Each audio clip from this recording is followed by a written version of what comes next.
'భక్షక్' 2 hours 15 minutes run టైమ్‌తో డైరెక్ట్‌గా నెట్‌ఫ్లిక్స్‌లో హిందీ నుండి తెలుగులోకి డబ్ చేసి రిలీజ్ చేశారు. రియల్ ఇన్సిడెంట్స్ ఆధారంగా తీశారంటే సినిమాని. అదేంటి అంటే 2018లో బీహార్ మునవర్పూర్‌లో పూర్ అండ్ హెల్ప్‌లెస్ గర్ల్స్ కోసం కట్టిన గవర్నమెంట్ ఫండెడ్ షెల్టర్ హోమ్‌లో బ్రతికే కొందరు మైనర్ ఆడపిల్లల్ని కొందరు పొలిటీషియన్స్ ఇంకొందరు కలిపి ఫిజికల్ అబ్యూస్, టార్చర్ చేస్తూ ఉండేవారు. ఇంకా సినిమాలో ఒక సీన్‌లో కూడా చెప్పారు, ఎవరైనా ప్రెగ్నెంట్ అయితే వాళ్ళని చంపేసేవాళ్ళంట. సో ఇలాంటి ఒక దారుణమైన సిచ్యువేషన్ నుండి ఆడపిల్లలు ఎలా బయటపడ్డారు, ఇంత జరుగుతున్నా సరే ఎలా ఈ విషయం బయటికి రాలేదు, దీని అంతటిని ఒక వీడియో జర్నలిస్ట్ ఎలా బయటపెట్టింది అన్నదే ఈ స్టోరీ. ఆ న్యూస్ రీడర్ రోల్లో చేసిందే ఈ సినిమా లీడ్ యాక్టర్ అయిన భూమి పెడ్నేకర్ గారు. అయితే ఈ బేసిక్ స్టోరీ లైన్ని ముందే ఎందుకు చెప్తున్నానంటే, ఈ స్టోరీ వింటున్నప్పుడు ఇదేదో బాగుందే, మంచి ఎమోషనల్ ఫిల్మ్ ఏమో అని అనుకుని ఉంటారు కదా. నేను కూడా ఫస్ట్ సీన్ ఒకటి చూసి చైల్డ్ అబ్యూస్ మీద ఇంకో మంచి సినిమా అనుకున్నా. కానీ లాగ్ రంబోలా. Starting 5 minutes scene, first half ఒక 40 మినిట్స్ గడిచిన తర్వాత ఒక 10 మినిట్స్, లాస్ట్లో ఇంకో 5 మినిట్స్. ఈ పర్టికులర్ రన్ టైం తప్ప మిగతా సినిమా అంతా కూడా ఎంత స్లోగా ఉందంటే, ఇటువంటి ఒక మంచి రియల్ లైఫ్ ఇన్సిడెంట్ని మంచి డీటెయిలింగ్తో డాక్యుమెంటరీగా తీసున్నా బాగుందనిపించింది. ఫ్యామిలీతో చూడొచ్చా అంటే మధ్యలో అబ్యూస్ చేసే సీన్, ఇంకా సినిమా మొత్తం తెలుగు డబ్బింగ్లోని వల్గర్ వర్డ్స్ ఉన్నాయి. సో ఇవి ఇబ్బంది పెడతాయి. అలా అని మంచి సెంటిమెంట్ ఉన్న సినిమాని మిస్ అయిపోతున్నారేమో ఫ్యామిలీతో చూడడానికి అనుకోకండి.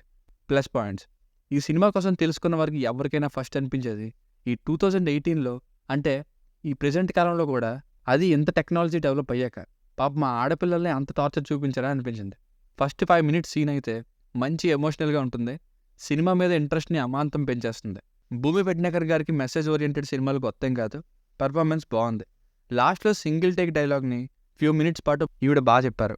Cinematography is nice. Minus points, ఒకటే సాగదీయడం. ఇంత పెద్ద పాయింట్ ఉన్నప్పుడు ఎమోషనల్గా చూపించే ఛాన్స్ చాలానే ఉంది, బట్ ఎమోషన్స్నే లేకుండా తీశారు.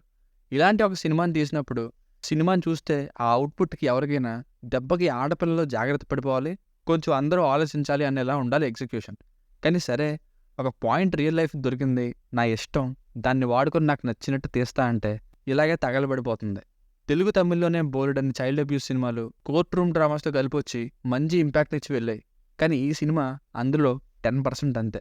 ఏదో స్టార్ట్ చేసాం, లాస్ట్కి కాపాడేయాలి అని అనుకొని ఇంకా మధ్యలో ఒక పెయిన్ ఫీల్ లేదు, ఎమోషనల్ కనెక్ట్ లేదు, ఇంకా ఫ్యామిలీ సీన్స్, మధ్యలో పొలిటీషియన్స్ ఆడించే డ్రామా, ఇలా చిందరవందర చేసి సహనానికి పరీక్ష పెట్టి ఉన్న ఇంట్రెస్ట్ని కాస్త పోగొట్టారు.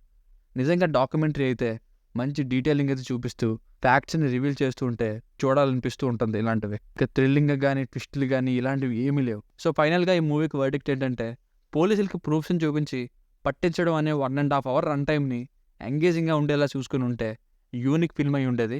ప్రెజెంట్ అయితే not an engaging film. Information అంటే ఏం జరిగిందో తెలుసుకోవడం వరకు, లేదా అసలు ఈ పాయింట్ ఏంటో తెలుసుకోవడం వరకు అయితే okay, good intention, but not an engaging film. దానికి రేటింగ్ వచ్చేసి ఇది నా ఒపీనియన్ 2.25.